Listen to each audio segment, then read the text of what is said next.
Hi students అందరికీను. So degree first year second semester second language హిందీలో నేను సాఖీ కబీర్ దాస్ కా సాఖీ నేను ఆల్రెడీ మీకు 4 దోహేలు నేను మీకు చెప్పాను.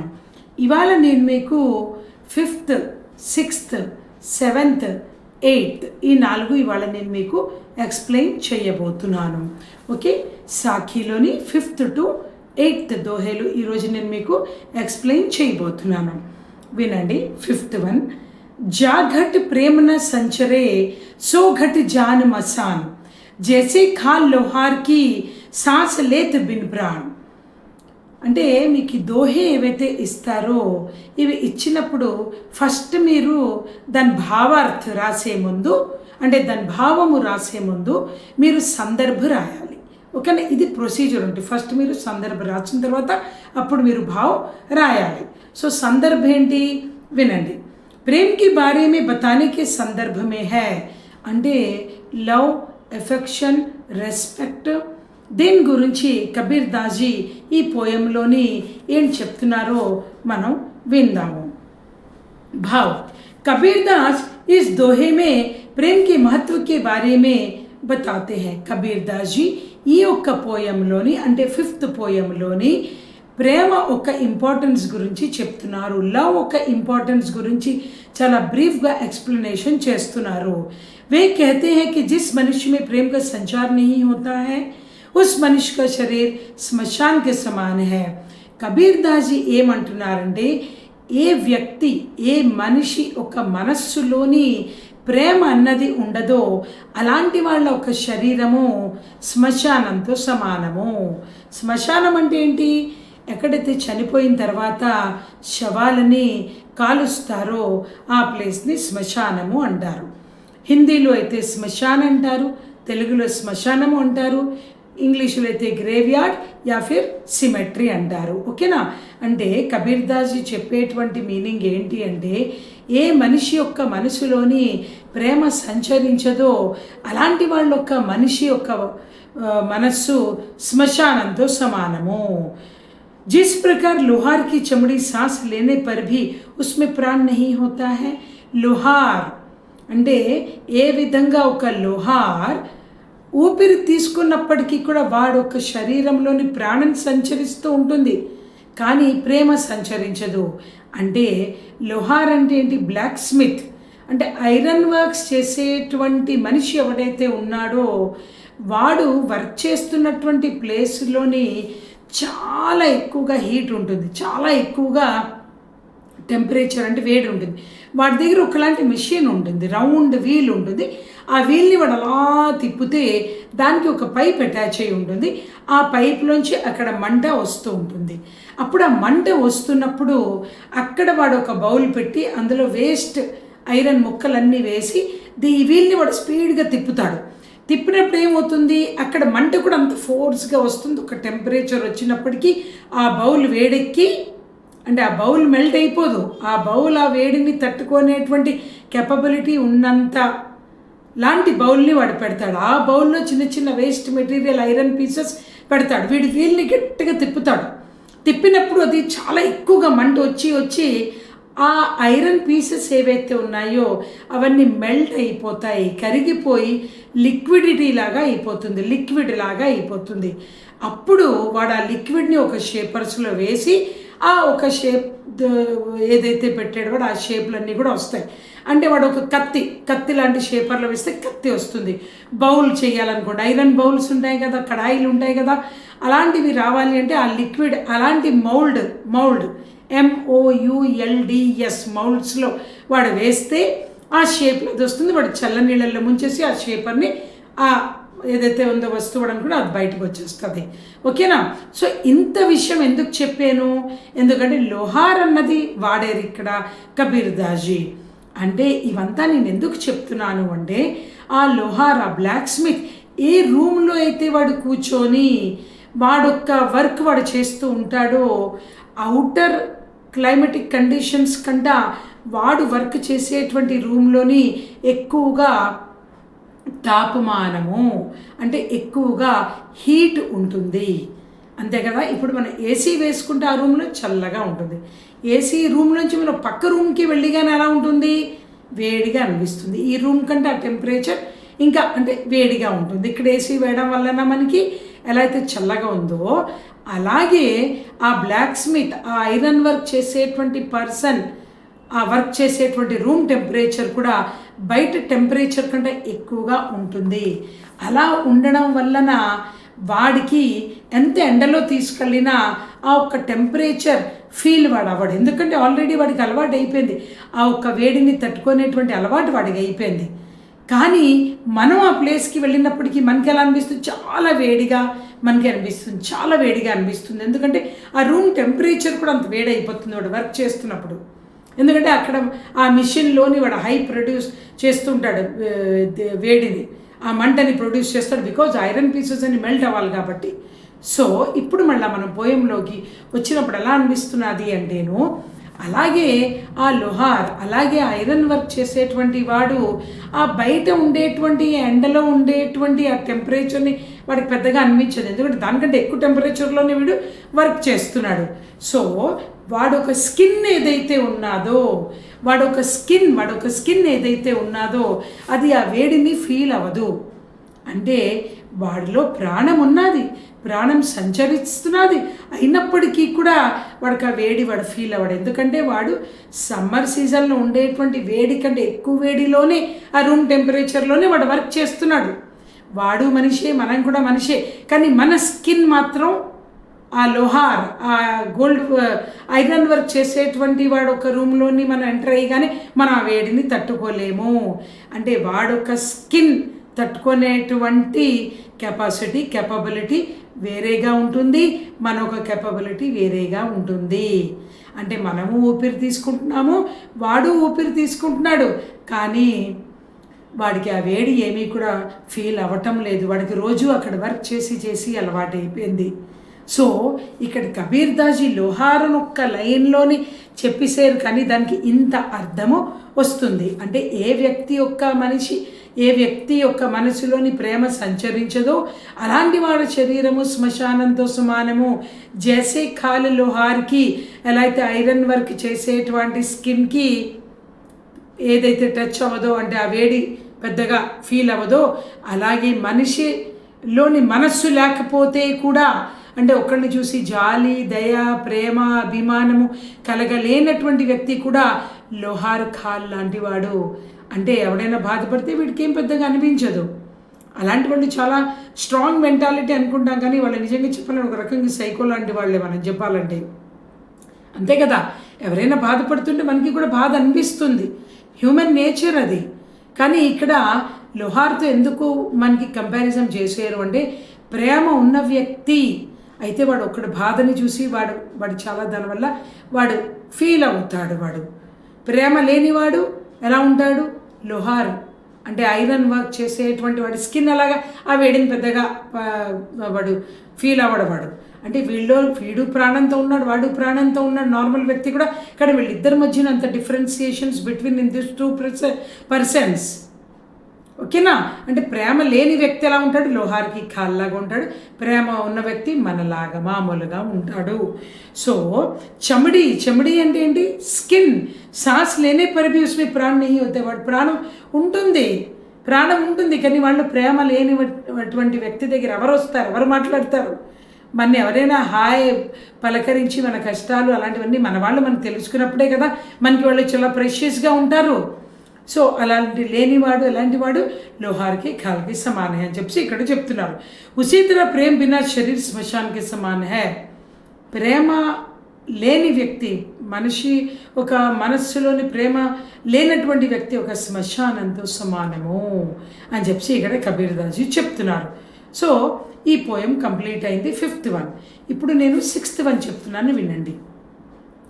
జబ్ मै था तब गुरु नहीं, अब गुरु है तो मैं नहीं, ప్రేమ్ కి గలి అతి సాకరి తామే దోన సమాహి. అంటే ఏంటంటే, ఫస్ట్ మనం సందర్భము చెప్పుకుందాము. అహంకార్ కే బారే మే బతా రహే హై యహా పర్ కబీర్ దాస్ జీ. అంటే అహంకారము అంటే చాలామంది అహం బ్రహ్మాస్మి. అంటే నేను లేకపోతే ఈ పని అవ్వదు, నేను లేకపోతే ఇది అవ్వదు, నేను లేకపోతే ఇంట్లో అవ్వదు అని అహంకారంతో రగిలిపోతూ ఉంటారు. అంటే వాళ్ళు లేకపోతే అక్కడ ఏ పని జరగదు అన్నట్టుగా బిహేవ్ చేస్తూ ఉంటారు. దాని గురించి ఇక్కడ కబీర్ దాస్ జీ సందర్భంలోని చెప్పారు. అహంకారకే బారే మే యహా పర్ కబీర్ దాస్ జీ కహతే హై అని మీరు సందర్భము రాయండి, అంతే, ఒక లైన్లో రాయండి. సో ఇప్పుడు భావము చెప్తున్నాను వినండి. జబ్ అహంకార్ రూపీ मै मेरे अंदर समाया हुआ था तब मुझे गुरु मिले नहीं थे. అంటే ఏ మనిషిలోనైనా, వాడి మనస్సులోనైనా, వాడి బిహేవియర్లోనైనా అహంకారము అంటే నేను, మే అంటే ఐ, నేను లేకపోతే ఈ పని అవ్వదు, నేను లేకపోతే అక్కడ వాడికి ఏమీ జరగదు అనేటువంటి వ్యక్తి ఎవరైతే ఉంటారో అప్పుడు వాళ్ళల్లోని భగవంతుడు తత్వము ఉండదు. భగవంతుడు తత్వము అంటే గురువు అంటే ఏంటి, మంచితనము ఉండదు. అంతే కదా. ఒక గురువు దగ్గర మనం వెళ్ళినప్పుడు సబ్జెక్ట్ నేర్చుకున్నప్పుడు ఎలా ఉండాలి, చాలా ప్లీజింగ్ మెథడ్లో మనం నేర్చుకోవాలి. అంతేగాని మీరు ఎవరి కోసం చెప్పరు అంటే గురువుకి మీ మీద ఏమైనా అభిమానం ఉంటుందా? గురువు శిష్యుల బంధము అంటే ఏంటి? మన గురువు దగ్గర ప్లీజింగ్ మెథడ్లో మనం నేర్చుకోవాలి సబ్జెక్టు. అంటే మన దగ్గర ఉండేటువంటి అహంకారాన్ని మే ఐ, నేను ఇది, నా దగ్గర అంత డబ్బు ఉంది, ఇంత డబ్బు ఉంది, నేను డబ్బులు పడేస్తాను, మీరు సబ్జెక్ట్ చెప్పండి అంటే ఏ గురువు దానికి అంగీకరించలేడు. గురువు దగ్గరికి వెళ్ళాలి అంటే ఎంతలాంటి వ్యక్తి అయినా కొంచెం రెస్పెక్ట్గా బెండ్ అవ్వవలసిందేను. ప్రథమ గురువు ఎవరమ్మా? మనందరికీ కూడా మన అమ్మ తర్వాతే అన్నీను. అంతే కదా. మనం చెప్పకుండానే అర్థం చేసుకునేటువంటిదే మన అమ్మ దగ్గర మనకి అహంకారం ఉంటుందా? ఉండదు. మనం ఎలాంటి విషయాలైనా మనం షేర్ చేసుకుంటాం, అంతే కదా. సో గురువు కూడా పేరెంట్స్తో ఈక్వల్. ఎందుకే అన్నారు మాతృదేవోభవ, పితృదేవోభవ, ఆచార్య దేవోభవ, అతిథి దేవోభవ. మాతృదేవోభవ, పితృదేవోభవ తర్వాత ఎవరు వచ్చారు? ఆచార్య దేవోభవే వచ్చారు. అంటే పేరెంట్స్ తర్వాత నెక్స్ట్ పేరెంట్స్ ఎవరు? మన గురువు. సో గురువు దగ్గర అహంకారము పనికిరాదు. అహంకారం ఉన్న చోట గురువు ఉండడు. క్లియర్? అంటే మంచితనం ఉన్న దగ్గర చెడ్డతనం ఉండదు, చెడ్డతనం లేని దగ్గర భగవంతుడు ఈజ్ ఈక్వల్ టు గురువు ఉంటాడు. సో అబ్ గురువు మిల్ గయా, ఉన్కా ప్రేమ రస్ ప్రాప్త హోతే మేరా అహంకార నష్ట హో గయా. మంచి గురువు దొరకడము అన్నది చాలా అదృష్టమైన విషయం మనిషికి. ఒక మంచి గురువు దొరికితే మనకి సబ్జెక్ట్ ఒక ప్రవాహము మనం నేర్చుకోవచ్చును. అనంతమైనది సబ్జెక్ట్ అంటేను. గురువు దొరికిగానే మనలో ఉండేటువంటి అహంకారము పోతుంది. గురువు అన్నవాడు ఎంత గొప్పవాడంటే ఎలాంటి సబ్జెక్ట్నైనా ఇట్టే మనకి చెప్పేస్తాడు. మన దగ్గర బుక్ ఉండొచ్చును, ఓకేనా, డబ్బులు ఉండొచ్చును, అన్నీ ఉండొచ్చును, కానీ జ్ఞానాన్ని ఇచ్చేటువంటి వాడు గురువు. డబ్బు ఇస్తే జ్ఞానము రాదు. దాన్ని ఎలా ఈజియెస్ట్ మెథడ్లో ఎక్స్ప్లెనేషన్ చేయాలో గురువుకి తప్ప ఇంకెవరికి కూడా తెలియదు. సో గురువు చాలా గొప్పవాడు అని ఇందులోని మనకి కబీర్ దాస్ జీ చెప్తున్నారు. మనలో అహంకారం ఉన్నప్పుడు గురువు ఉండడు. ఎప్పుడైతే గురువు ఉంటే అహంకారము పోతుంది. గురువు దొరికిపోయారు అంటే మనకి ఇంకన్నీ మంచి జరిగినట్టుగా అని చెప్తున్నారు. ప్రేమకి గలి అతి సాకరి ఇస్మే ఏక్ సాత్ దోనో హీ సమా సక్తే హై. ప్రేమ ఉన్న చోట అహంకారం ఉండదు, అహంకారం ఉన్న చోట ప్రేమ ఉండదు. అంటే కత్తి పెట్టేటువంటి వర ఏదైతే ఉంటుందో, అంటే తలవార్, యుద్ధంలో యూజ్ అయ్యేటువంటి కత్తిని ఏమంటారు హిందీలోని? తలవార్. ఆ కత్తి పెట్టేటువంటి వర, కత్తిని ఇంగ్లీష్లో ఏమంటారు? యుద్ధంలో యూజ్ అయ్యేటువంటి కత్తిని ఏమంటారు? తలవార్. ఆ తలవార్ని పెట్టేటువంటి ఆ వర ఏదైతే ఉంటుందో స్వోర్డ్ అంటారు ఇంగ్లీష్లో. కత్తిని యుద్ధంలో పనికి వచ్చేటువంటి కత్తిని ఏమంటారు? స్వోర్డ్ అంటారు. SWORD. స్వోర్డ్ హోల్డర్ ఉంటుంది, ఆ కత్తి అందులో అవరలో పెడతారు. అంటే గురువు ఎలాంటి వాడు అంటే ఇక్కడ చెప్తున్నారు ఏంటంటే ప్రేమ్కి గలి అతి సాగరితామే దోనో సమయం. అంటే ఒక కత్తి పెట్టేటువంటి వర ఒకటే ఉంటుంది, ఒక వరలను ఒకే కత్తి వెళ్తుంది, రెండేసి వెళ్ళవుగా. పెన్నుకి క్యాప్ ఒకటే ఉంటుంది, ఆ క్యాప్లో 4-5 పెన్నులు వెళ్ళవు కదా. అలాగే మన మనస్సు కూడా అలాంటిదేనంట. గురువు అన్నవాడు మన మనస్సులోకి వచ్చేసేడు అంటే మన అహంకారము దూరం అయిపోతుంది. అహంకారం ఉంటే గురువు ఉండడు. ప్రేమ అన్నది చాలా గొప్పది. 2 అక్షరాలదే ప్రేమ. ప్రేమ ఉన్న చోట అహంకారము ఉండదు. అందరూ మన మనుషులుగానే మనకి ఉంటారు. సో అది చెప్తున్నారు ఇక్కడ జీ ఏమంటున్నారు అంటే, మన గురూజీ ఏమంటున్నారు, మన గురూజీ అంటే ఎవరు? కబీర్దాస్ జీ. కబీర్దాస్ జీ అంటారు కదా, జబ్ మే థా తబ్ గురు నహీ, ఎప్పుడు నేను అన్నది ఉన్నప్పుడు గురువు లేడు, అబ్ మే హూ తో గురువు నహీ. అంటే అహంకారం ఉన్న చోట గురువు ఉండరు, గురువు ఉన్న చోట అహంకారం ఉండదు. అంటే ప్రౌడ్, గర్వం ఉన్న చోట గురువు ఉండడు. అర్థమైందా? సో ప్రేమతోటి మనము ఉండాలి అందరితోటి. అలాగే గురువు అన్న వాడికి మనం ఎప్పుడైతే రెస్పెక్ట్ ఇస్తామో ఆ రోజు మనకి అనంతమైన సబ్జెక్ట్ మనకి అందుతుంది. అహంకారాన్ని విడిచిపెట్టండి గురువు దగ్గరికి వెళ్ళినప్పుడు. ఎలా అయితే ఆలయంలో వెళ్ళినప్పుడు మన చెప్పుల్ని మనం బయట విడిచి వెళతామో, గురువు దగ్గరికి గురువు సన్నిధానంలో మనం వెళ్ళినప్పుడు మన అహంకారాన్ని బయట విడిచి మనం గురువు ఒక పాదాల దగ్గర శిరస్సు వంచి నమస్కరిస్తే సబ్జెక్ట్ అన్నది మనకి అంత చక్కగా వస్తుంది. క్లియరా? అర్థమైందా అందరికీను? సో ఇది 6th వన్.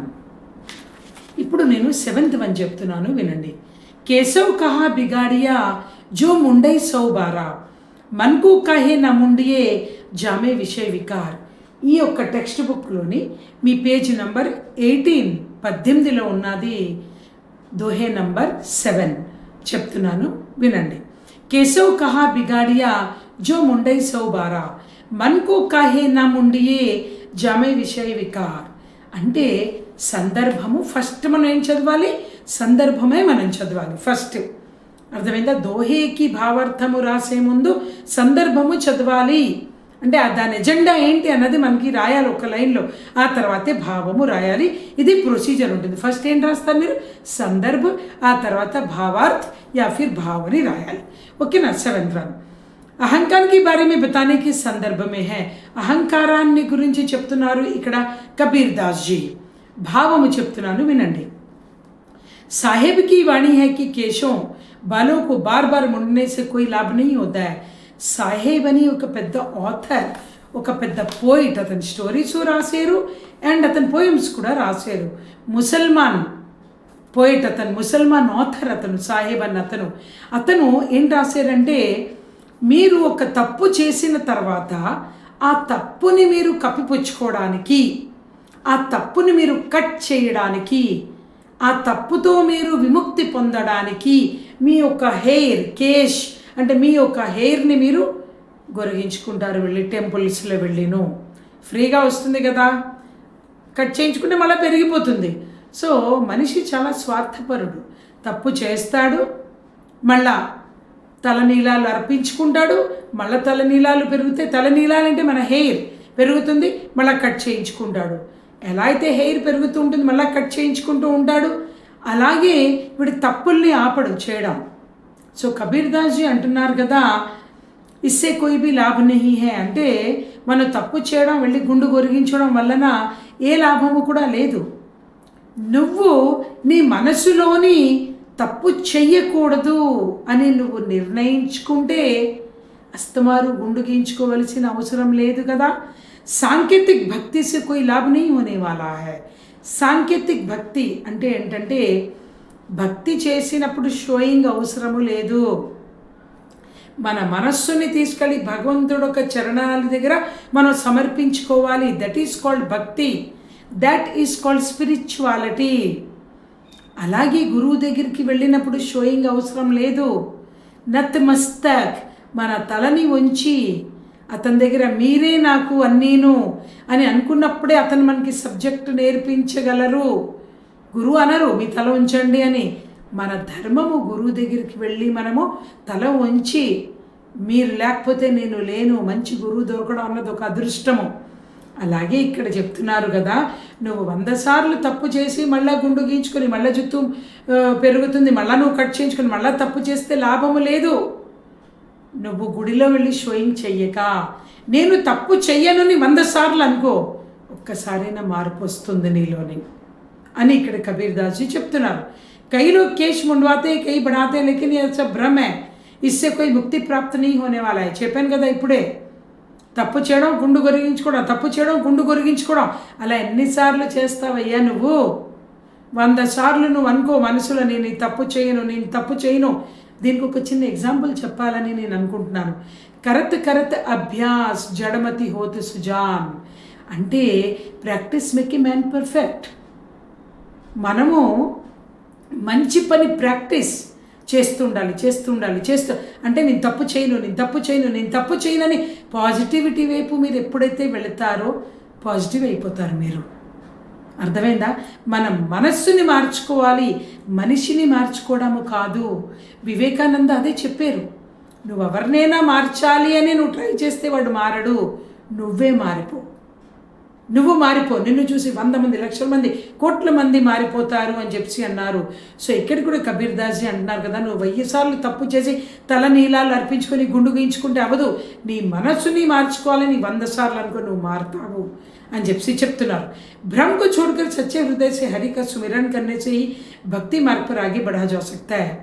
భ్రమ వదులుకోండి. భగవంతుడి దగ్గర కూర్చున్నప్పుడు ఇన్వాల్వ్మెంట్ అవసరం, కాన్సన్ట్రేషన్ అవసరం, సమర్పణ గుణం అవసరము. భగవంతుడి దగ్గర మనము కూర్చున్నప్పుడు, పూజ చేసినప్పుడు, ఆత్మ సమర్పణ ఎప్పుడైతే మనం చేసుకుంటామో నీ యొక్క హృదయాన్ని తీసుకెళ్ళి భగవంతుడి యొక్క పాదాల దగ్గర పెట్టేసి, అప్పుడు ఆ కాన్సన్ట్రేషన్ వల్లనే మన భక్తి మార్గాన్ని మనము యాక్సెప్ట్ చేస్తూ ఆ మార్గం చాలా మధురంగా మనకి అనిపిస్తుంది.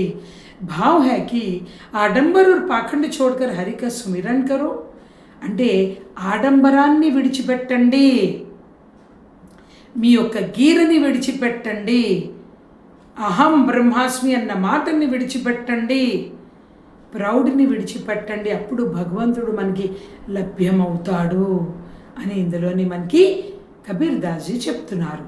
అర్థమైంది అనుకుంటా అందరికీను. సో నెక్స్ట్ 8th వన్ చెప్తున్నాను వినండి. పేజ్ నెంబర్ 18లోనే ఉన్నది. 8th వన్ చెప్తున్నాను. కబీరా సంగత్ సాధుకి హరే ఔర్ కి వ్యాధి, సంగత్ బురి అసాధుకి ఆఠో పహర్ ఉపాధి. అంటే ఫస్ట్ మనం ఏం చదవాలి? పోయం ఈ దోహే చదివినప్పుడు ఫస్ట్ మనం సందర్భము జ్ఞాపకం ఉంచుకోండి. దోహేకి భావార్థము రాసినప్పుడు మీరు ఫస్ట్ మీరేం చదువుతారు? ఫస్ట్ ఏంటి రాస్తారు మీరు? సందర్భ. ఆ తర్వాత మీరు భావ్ యా ఫిర్ అర్థ్.